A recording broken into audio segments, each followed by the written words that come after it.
Alright, so this is level 2. It's called Guys Behind Doors. Because there are lots of parts where there are guys behind doors. I guess I'll explain that later. But this is not one of my favorite levels, and I don't actually really like watching it. Yeah. Oh.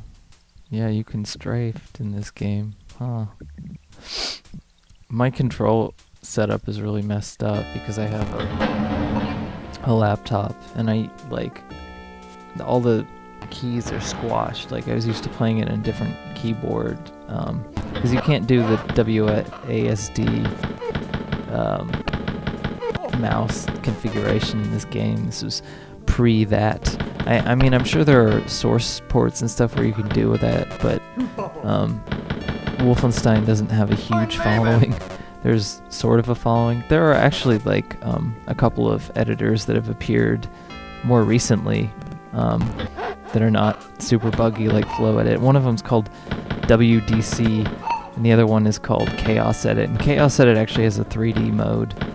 WDC is the editor is a lot like the classic, or what a lot of people who edit Wolfenstein levels consider the classic map edit, which was a DOS editor, and it's the one that I used. There's no undo or anything like that, but other than that, it's pretty simple and very usable. It's all on one screen, basically, and I don't know, it just makes it really easy. I think that's one of the reasons why I made Wolfenstein levels, or probably the primary reason, is just not a lot of fussing around with trying to figure out the program or anything else. Just the 64 by 64 grid, basically, and you could place anything within that. There are static object limitations, that those hanging skeletons and floor lamps and the random treasure you find everywhere. The limit was 399, and I get very close to that limit several times in this map because it's very easy to do, since people have modified the source code, because it's open source like Doom. John Carmack was thoughtful enough to make it open source, but Wolfenstein never has, raycasters are kind of which is this style of game is are easier to make, and Wolfenstein just never had sort of the effect on people that Doom had. So there is a fan community for it, but not nearly to the same extent. This room is sort of maybe an homage to episode 1, because there are all these in the first episode there are all these rooms that are real big and don't really serve a purpose. They're just sort of out of the way, and that's what this room is sort of like. It looks like it's going to be something, and usually in this mod, the big rooms mean something, but here it doesn't really do anything. But yeah, so editing, oh god, this is really embarrassing, but this is a commonly occurring problem. I put the moving guards too close together, so they all clump up in a big ball, as you can see right here. If you play from the beginning of the level, they're still moving. If you go in this room pretty close to when you start, they're still moving around, and it has a much nicer effect because they sort of converge from all sides, but there they just clumped up. I knew there was a secret here, I just didn't know where, and I found it. Right behind the hanging skeleton dude. So yeah, the first few levels were done pretty early on, I think pretty much in order. But this actually took a while to do. It's 42 levels, and I didn't do them quickly in comparison to, how easy they are to make.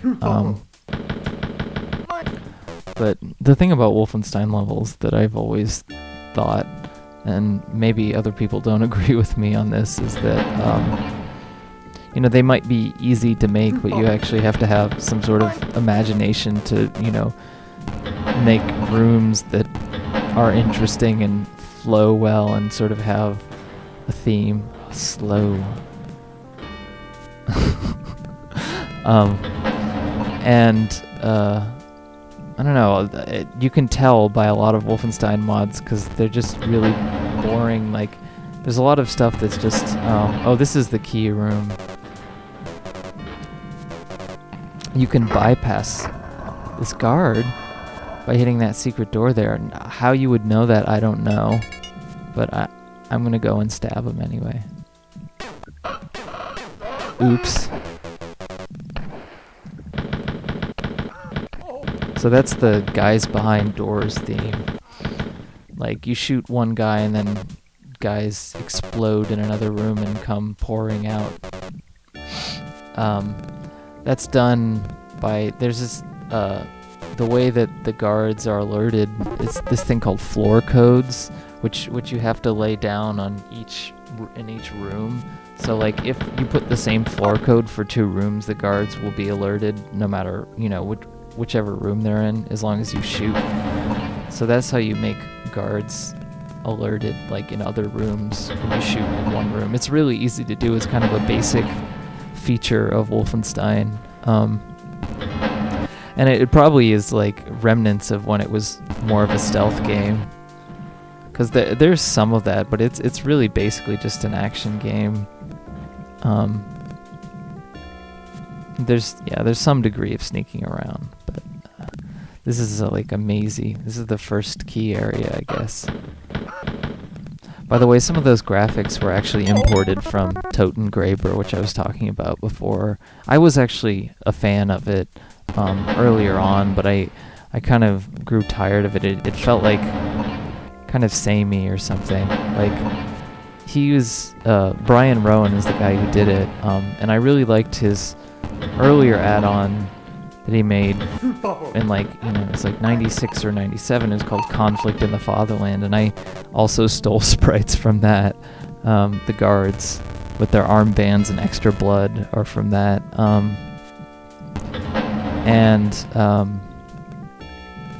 But I don't know, I got kind of tired of it. It just felt like it was missing something.